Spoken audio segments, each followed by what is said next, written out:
Assalamualaikum warahmatullahi wabarakatuh. Perkenalkan, nama saya Nurul Rahma Ainun dengan NIM 18472400029. Saya berasal dari kelas 28B. Nah, di video kali ini saya akan menjelaskan bahan ajar teknik asesmen. Nah, yang pertama yaitu saya akan menjelaskan ranah kognitif hasil belajar. Kompetensi hasil belajar mencakup 3 ranah. Yang pertama yaitu kognitif, afektif, dan ranah psikomotor. Kognitif domain.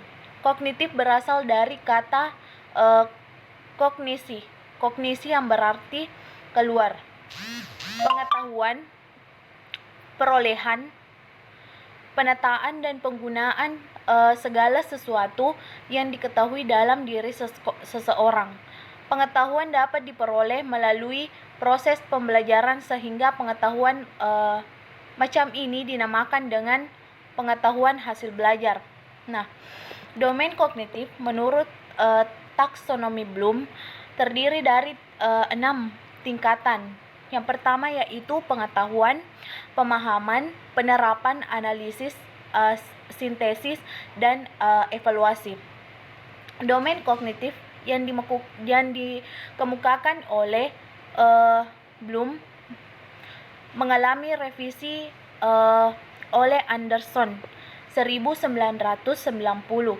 Dengan demikian, susunan domain kognitif dari Bloom berubah menjadi mengingat, memahami, mengaplikasikan, menganalisis, mengevaluasi, dan menciptakan.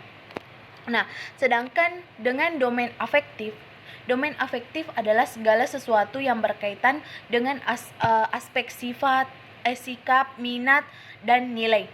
Nah, sampel dalam aspek afektif antara lain sebagai berikut. Yang pertama yaitu menerima, menanggapi, menilai, mengorganisasikan, dan membentuk watak. Sedangkan di dalam psikomotorik domain psikomotorik adalah segala sesuatu dalam aspek motorik yang berhubungan dengan keterampilan atau kemampuan bertingkat setelah peserta didik menerima pengalaman belajar dalam kurun waktu tertentu. Nah, adapun dalam the four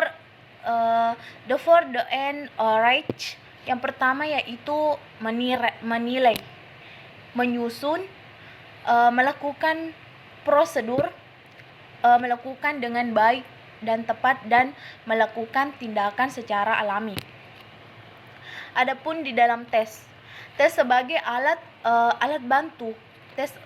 alat bantu untuk mengukur pertanyaan atau tugas yang dapat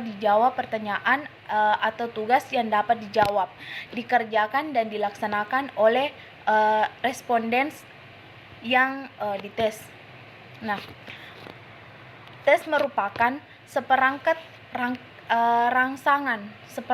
rangsangan atau stimulus yang diberikan pada seseorang dengan maksud untuk mendapatkan jawaban yang dapat dijadikan dasar bagi penerapan skor atau angka.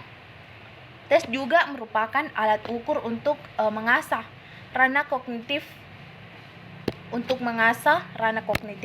Dan yang terakhir yaitu non-tes. Adapun di dalam non-tes ini menjelaskan instrumen non-tes merupakan alat untuk belajar hasil belajar dan berkembang proses pembelajaran tanpa menggunakan tes baik dalam bentuk lisan maupun tulisan. Nah, instrumen non-tes ini memegang peranan dalam bidang segi sifat atau ranah afektif dan keterampilan atau ranah psikomotorik. Nah, mungkin itu saja penjelasan dari saya. Bila ada kekurangan mohon dimaafkan. Wabillahi taufiq wal hidayah. Assalamualaikum warahmatullahi wabarakatuh.